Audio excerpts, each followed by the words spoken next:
Assalamualaikum warahmatullahi wabarakatuh. Perkenalkan, nama saya Katlaya Amanda, NPM 237555041 dari Program Studi Akuntansi Perpajakan kelas 3B. Penyajian laporan keuangan. Laporan keuangan adalah suatu penyajian terstruktur dari posisi keuangan dan kinerja keuangan entitas. Manajemen entitas bertanggung jawab atas penyusunan dan penyajian laporan keuangan. Karakteristik umum laporan keuangan. Dalam menyusun laporan keuangan, manajemen membuat penilaian terhadap kemampuan entitas dalam mempertahankan kelangsungan usaha. Entitas menyusun laporan keuangan atas akrual kecuali arus kas. Penyajian dan klasifikasi adalah harus konsisten kecuali terjadi perubahan dalam operasi entitas. Informasi komparatif. Entitas menyajikan informasi komparatif terkait dengan periode sebelumnya untuk seluruh laporan keuangan periode berjalan. Entitas dapat menyajikan informasi komparatif sebagai tambahan sepanjang informasi tersebut disesuaikan dengan PSAK atau ISAK. Perkenalkan, nama saya Aisyah Arsinta, NPM 237555037, kelas 3B.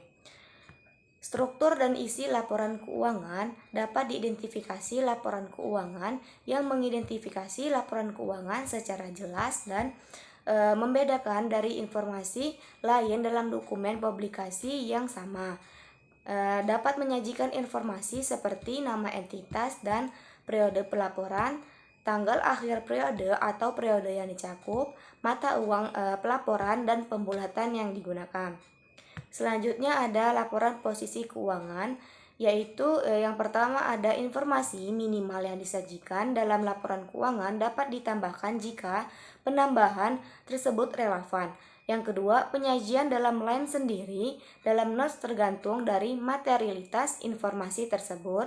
Yang ketiga, ada pos tambahan. Yang keempat, ada penyajian aset lancar dan tidak lancar, dan liabilitas jangka pendek dan liabilitas jangka panjang sebagai klasifikasi yang terpisah. Dan selanjutnya ada pajak tangguhan tidak boleh diklasifikasikan sebagai jangka pendek. Dan ada minimum line item seperti aset tetap, properti investasi, aset tak berwujud, investasi dengan menggunakan metode ekuitas, aset biologis sesuai PSAK 241, persediaan, piutang dagang dan piutang lain, kas dan setara kas, utang dagang dan utang lain, liabilitas dan aset untuk pajak tangguhan sesuai PSAK 212 dan lain sebagainya. Selanjutnya yaitu laporan laba rugi dan penghasilan komprehensif lain. Penghasilan komprehensif adalah perubahan aset, liabilitas, ekuitas yang bukan berasal dari transaksi dengan pemilik. Penghasilan komprehensif terdiri dari laba rugi tahun berjalan dan penghasilan komprehensif lain. Laporan laba rugi komprehensif dapat disajikan dengan dua cara, yaitu dengan satu laporan, bagian pertama laporan laba rugi, dan dilanjutkan dengan bagian kedua penghasilan komprehensif lain. Yang kedua yaitu dua laporan laba rugi dan laporan penghasilan komprehensif yang dimulai dari laba rugi tahun berjalan. Laba rugi periode berjalan dan laba komprehensif dialokasikan untuk pemegang saham, pengendali, dan non-pengendali. Klasifikasi beban berdasarkan fungsi dan sifat. Jika disajikan berdasarkan fungsi, diharuskan pengungkapan berdasarkan sifat. Penyajian pos luar biasa atau extraordinary item tidak diperkenalkan lagi. Minimum line item untuk komponen laba rugi komprehensif untuk memberikan informasi kepada pengguna, pendapatan, beban keuangan, dan pajak. Perkenalkan, saya Ade Dewi Nuriska, kelas 3B, NPM 237555035, Program Studi Akuntansi Perpajakan. Baiklah, di sini saya akan melanjutkan menjelaskan materi mengenai penyajian laporan keuangan. Klasifikasi beban dalam laporan laba rugi terbagi menjadi dua, yaitu berdasarkan sifat dan juga berdasarkan dengan fungsi. Klasifikasi berdasarkan sifat lebih mudah karena tidak perlu alokasi beban menurut fungsinya. Sedangkan jika klasifikasi berdasarkan fungsi, maka harus mengungkapkan informasi tambahan tentang sifat beban, termasuk beban penyusutan dan amortisasi dan juga imbalan kerja. Selanjutnya ada laporan perubahan ekuitas. Laporan perubahan ekuitas ini menunjukkan total laba rugi komprehensif selama suatu periode yang diatribusikan kepada pemilik entitas induk dan pihak non-pengendali. Selanjutnya ada laporan perubahan ekuitas atas catatan atas laporan keuangan.